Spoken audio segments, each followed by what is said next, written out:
One Piece, it's officially back, better than ever, and I'm really excited. Oda, he is back from his long break. This is One Piece chapter 1112. It is titled Hard Aspect. And on a side note, you guys like my my soul leveling hoodie? I got it from the TikTok shop. This isn't like me promoting it or anything. I'm excited for it and I wanted to show it off. But back to our regular scheduled program. I'm really excited about this chapter, and if you guys love regular reviews like these, make sure you guys like the video, subscribe to the channel, and hit the notification bell so you guys never miss out a new video. With that in mind, is Potential Unleashed, and let's get into this review. The chapter, it starts off with Vnusjuro. He is headed, or presumably headed, towards the direction of the Straw Hats and Jewelry Bonney, and he is doing this because Vegapunk, he gave Bonney access to the Kuma-like pacifista, which have the destructive capability of wiping out an entire nation. So Vnusjuro, just like the other elders and the rest of the world government, they know how much of a priority it is to either kill or capture Jewelry Bonney so that they can have access to the pacifist power again. Now, after this chapter, I don't think I can defend any vice admirals anymore that isn't Garp or isn't Smoker, because they look pretty bad. And I get that Frankie, he is strong, but I don't know, for him to be able to slug a vice admiral like this, hit him with the strong right, I'm a little bit disappointed, I'm not gonna lie. Bonney, she's there as well. She's turning different individuals into children, talking about how her father, because they disrespect him a little bit, calling him a weapon. And she's like, man, he's not a weapon. He is my father, someone that is one of the greatest people to ever exist. I love the York, and I believe it's Mars. Yeah, it's Mars. I love their interaction here because Mars, he is trying to successfully stop the broadcast from Vegapunk, and I believe at this point in the chapter there are 4 minutes left. And so York is like, oh well, this should have been the room, well, this is the room where the broadcast took place. And without asking any questions, what does Mars do? He just sends this, I don't really know if it's exactly if it's like a hockey infused attack or like just like a devil fruit attack, but it's some form of a screech, some form of a beam that completely wipes out the entire room. And York's like, what the fluff are you doing? Because it makes sense that he is trying to eliminate the broadcast and stop it, and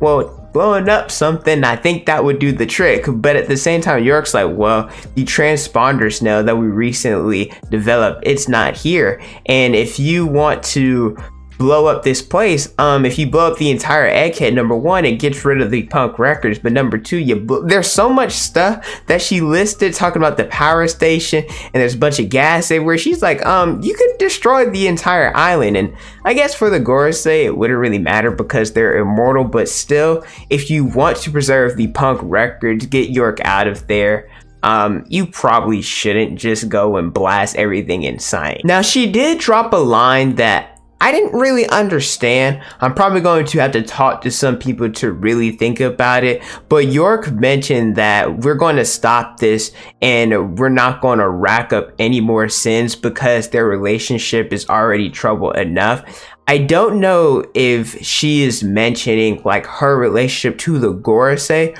or the Celestial Dragons relationship in general, because, well, nobody likes the Celestial Dragons, but at the same time, they don't care that nobody likes them because, well, whatever they say goes. So I'm not really sure what entirely she meant here. Maybe I'll have to wait for the official translation to drop to truly understand what she meant. Stussy and Kaku, they are in the control room. Remember, Rob Luge was like, hey, please don't destroy. You know, he was begging to spare Kaku's life, but they are still here because apparently Stussy, she has to remain in order to carry out her final mission, which is to allow the Straw Hats to escape. And it can only happen if one individual remains in the control room. And let's be honest, can we really trust Kaku to go and do that? He's probably going to try to keep the Straw Hats there so that they can be killed. I love the different reactions from the Straw Hats, specifically Nami. She's like, whoa, we're just leaving Stussy here. And Edison's like, well, yeah, I mean, it's unfortunate, but she decided to do this herself. And Nami's like, well,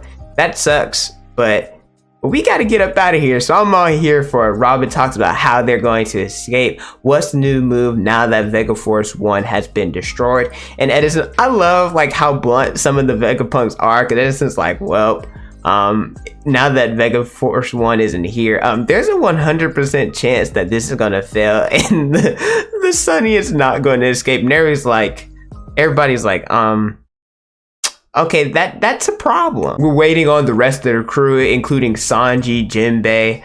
I mean, Frankie, he's kind of there, but he's more towards the bottom. Same with Sanji, I guess.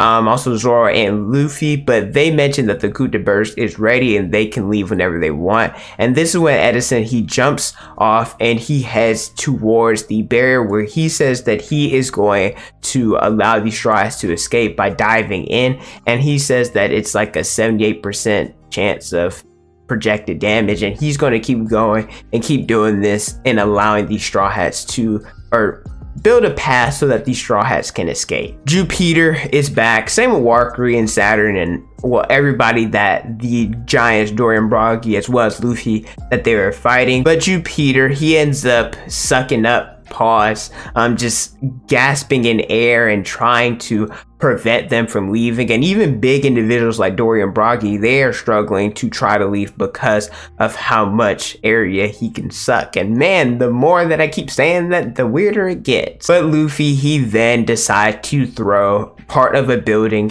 in Jupeter's mouth, and this allows the sucking to stop. It's also interesting to mention that after this, Luffy, he is out of his gear 5th, where he needs food, and Broggy provides it for him.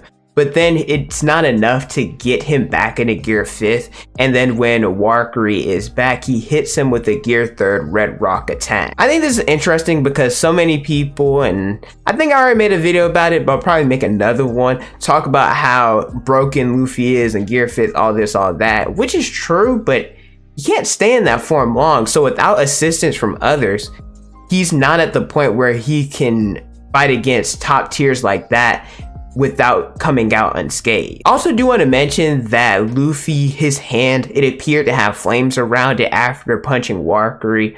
I don't know if this is fire or this is the way, because he mentioned that his skin is very tough. Typically whenever Luffy blows his hand, or we see like something in regards to armor hockey like that, it's on fire, it's like a clash that somebody's skin was harder or armor was better. And typically we see Luffy like try to blow out his hands. We've seen it, I believe there was an exchange with Katakuri, something along those lines. So I'm not sure if Warcury's skin is on fire or it's just his armor hockey is that tough. Vnusjuro, he is right outside with Atlas, with Frankie, and with Bonney as well as Saturn. He has climbed up to where Nami and Sanji and Usopp are. So I think what's going to happen, because Jinbei and Zoro, they are headed to where the Sunny is, I think Zoro, he's going to intercept and stop Vnusjuro because, well, nobody else can. And I think Sanji with his Skywalk will be the one to stop Saturn. Not sure what Jinbei's going to do in this role. I'm not going to lie. Maybe he might fight a 2v1. Maybe he might assist somebody,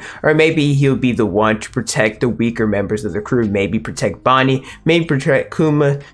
I don't know, he's a wild card. But the chapter, it ends with Mars. He officially reached the room that consists of the new type of transponder cell that is relaying the information to the world. And he talks about how Vegapunk's luck has run out because there's a minute left, and it appears that Mars is going to eliminate this transponder snail so that the broadcast will then cease. This also could be a fake. I'm not sure. I do think that the information, at least part of it, it may not be all, but I do think that some of it will be revealed to the world. I think Oda, with this entirety of the arc, I mean, he has given us such valuable information about Devil Fruits, about the Ancient Kingdom, and more insight about the Gorosei, seeing them transform.